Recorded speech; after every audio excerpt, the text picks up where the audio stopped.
Okujaguza ekiro ky'amaisho kukatandikwa kwa Lions Club International omwaka gw'2020 barukushajikwa b'ekitongole ky'ebyamagara ekyensi yona kandi okwiha obwo ekiro ekitwire nikijaguzibwa buri rwakana rwakabiri omu kwezi kwa10 buri mwaka. For example, mu myaka nk'ebiri hwiye tukebira abantu bakurenga emitwaro 3,400 turikubakebera amaisho kandi omu byabo mpaho tuhereza obuhereza bwa busha abantu abakuhika emitwaro 25,000 turikubahereza obuhereza bwa busha bwo kushemeza amaisho omu myaka nk'ebiri hwiye omu myezi 3 hwiye yonka tushemiza abantu bakuhika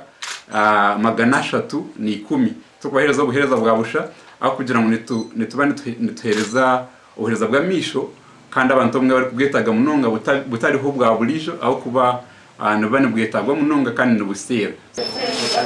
Ahirwaro ry'amaisho ryarharo eye center abarwire b'amaisho nibyeyongyera buri izuba kandi mu myaka 2 hingwire batongera abarwire b'amaisho 88 kandi hari abe 2026 amaisho gabo gakashemezebwa konka endwara ziri common ziri kureba nawe n'akaho izkweta cataract konka na puresha y'amaisho so cataract nashakaho kali common munonga nichira kureba abantu kandi nabane betaga no kushemezibwa. Okujaguza ekiro ky'amaisho omurembo Mbarara kwaba kwebembirwa irwaro ry'amaisho ryarharo kandi basiba mu katare ko mu kikono muruti barukuragurira amaisho habwa busha abintu twashanga bine bizu by'amaisho munesha kitumanyisa ngo abantu mu byaro bine bizu by'amaisho konka habo kugira ngo obundi okutafuna esente zo kwija mu mararo nashi etambura na n'ebindi bintu eby'abantu barani batumanyisa nibazibira kuza omiraro no kuherezo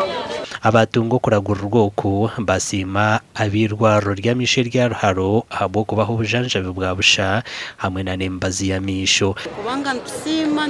tino bugarukira ati nanyenkane nantakumanya nk'ebiro kandi ntwire nishasha